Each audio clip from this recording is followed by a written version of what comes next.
Yan, magandang araw dyan sa inyo. Saan man kayo ngayon, ingat-ingat pa rin tayo mga Katrabaders. Nakakalungkot lang isipin mga Katrabaders na ang ating probinsya sa Bicol ay talagang grabe talaga ang baha. Talagang kawawa ang nandun sa Bicol. Kawawa yung mga viewers natin dyan at sa mga subscriber, kawawa talaga. Kakalungkot isipin talaga mga Katrabaders. Kaya nakikiramay ako sa inyo dyan mga Katrabaders at sa ating mga viewers, subscriber na nandyan sa Bicol. Nakikiramay po ako sa inyo mga Katrabaders. Sana nakapag-survive na kayo ngayon dahil wala nang ulan. At ito medyo okay na ngayon dahil uminit na. Wala tayong magagawa mga Katrabaders dahil biglaan yung trahedya na dumating sa Bicol. Yan, may mga pinsan pa naman ako dyan sa Bicol at mga tsuhin. Sana okay lang kayo. At yung mga nandyan sa Bicol, sana lahat kayo, lahat okay lang kayo. At sana nakapag-survive na kayo ngayon. Ipapakita ko pala sa inyo ang aking mga manok dito mga Katrabaders at yung putik din dito sa amin. Dito mga Katrabaders. Nagpupurma-purma na. Ano? Ang ganda ng manok mga Katrabaders. Ito pala, linagay pala natin ito kasi pinaliguan natin kaninang umaga. Ngayon inabutan na siya ng lilim. Hapon na kasi ngayon mga Katrabaders. Ganito na ang sistema. Magandang manok na. Mabas na yung tunay niya na kulay. Gagawin natin inahin. I-convert naman natin yan dito sa gold natin. I-convert yan mga Katrabaders. Pinaliguan din natin tong kaninang umaga rin. Tong gold natin. Yun ang ganda mga Katrabaders oh.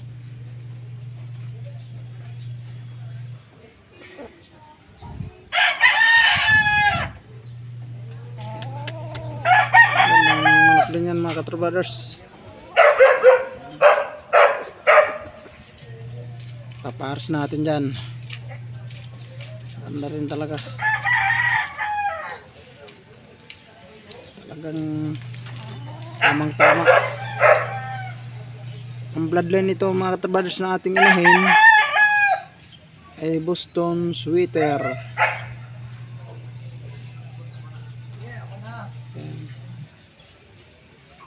Maganda natin na inahin dahil sa sobrang putik, linagyan natin ng daanan para makatawid tayo dun sa may kabilang kulungan para pag nagpakain tayo hindi tayo mapuputikan.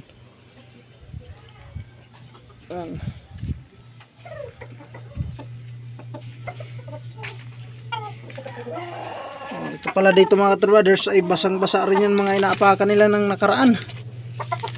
Talagang tinubig sila pero hindi naman gaano tumaas dahil may binutas tayo sa gilid ng pader para daanan ng tubig. Medyo okay na ngayon, tuyo na oh. Diyan lang sila, hindi ko na kinuha yan mga Katrabaders. Yan, diyan lang sila hanggang nawala yung baha.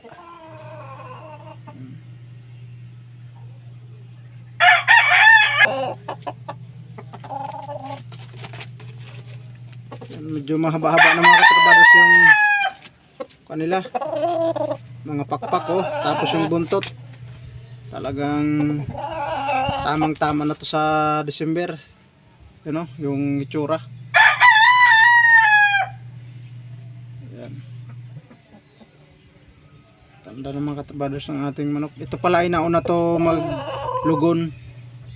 Yan, kaya humaba na yung buntot niya at saka yung pakpak niya mahaba na rin. Ano? Nauna yan maglugon kaya kompleto na yung pakpak niya. Patigasin na lang. Ito naman yung isa. Yan. Hindi pa tapos to maglugon. Yan. Palaglag pa lang yung mga kanyan. Mga salpit. Tapos yung buntot niya oh. Ang iksi. Yung nakaraan naglaglag yung dalawang paa niya, lawi, yung mahaba. Kaya tingnan mo itsura. Paubos na rin yan. Talaga, ganyan itsura niya. Ito naman yung isang bata natin.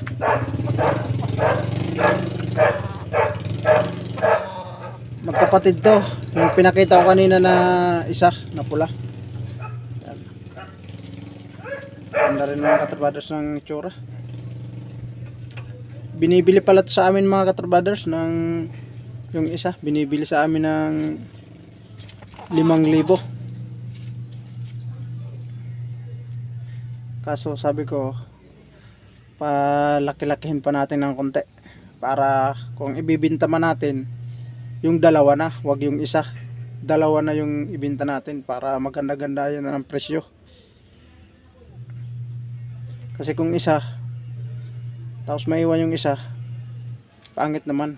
Dapat dalawa na para sure na tayo mga katrabaders, para kung sakaling may papisa naman tayo na bago, yung pinakita ko sa inyo na gold at saka mayahin yun na niko-convert ko, pag nangitlog na yun, yun na naman ang papalakihin natin para pangbenta. Pero hindi naman dito tumaas talaga ang baha na grabe, dahil may binutas kami sa gilid ng pader para agusan ng tubig. Kahit pa paano hindi naman siya nagtaas talaga, dahil may ginawa tayo na para daanan ng tubig.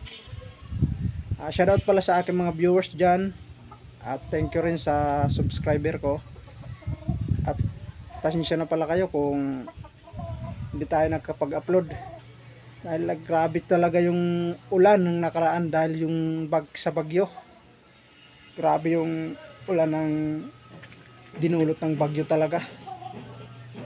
Kaya nakita nyo naman ng nakaraan mga katrabaders yung upload ko, talagang umuulan dito, hindi tayo makapag-vlog ng tuloy-tuloy. Hanggang dito lang muna tayo. Thank you so much sa inyo. God bless.